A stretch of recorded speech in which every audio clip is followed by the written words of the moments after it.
Ne plus sentir la moindre odeur, ne plus goûter à la moindre saveur, c'est un des effets à long terme du Covid, un symptôme de la maladie qui persiste. Plus de goût, plus d'odorat, 10 à 20% des malades sont touchés et voient leur vie bouleversée. C'est le choix de la rédaction de RMC ce matin, signé Marilyn Hotman.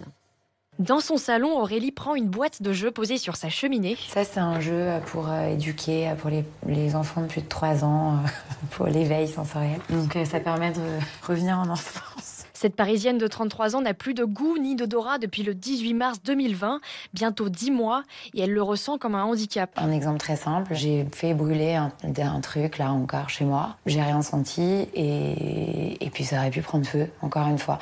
C'est pas la première fois que ça m'arrive. 200 sur 5, c'est quand même énorme. C'est imperceptible et les gens ont du mal à capter. Et c'est pas une question de confort. Aurélie est passée par plusieurs phases, des goûts désagréables de brûlé ou de poison.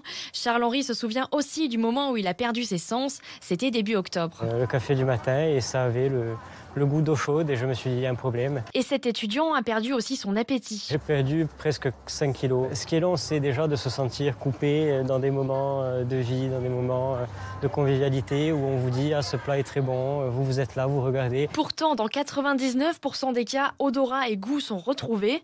Gilles Besnénou est ORL à Paris. Quand il y a le cerveau qui perd la connexion avec l'odorat, il faut lui laisser le temps au cerveau de se reconnecter. Vous êtes comme un bébé qui doit redécouvrir les odeurs. Quand vous faites sentir un citron, vous visualisez le citron. Donc il faut réapprendre par 5 odeurs, 5 odeurs, 5 odeurs. En complément, cette ORL rappelle l'existence de traitements pour ceux qui ont perdu leur sens depuis plus d'1 mois, cortisone et lavage de nez, et surtout beaucoup de patience.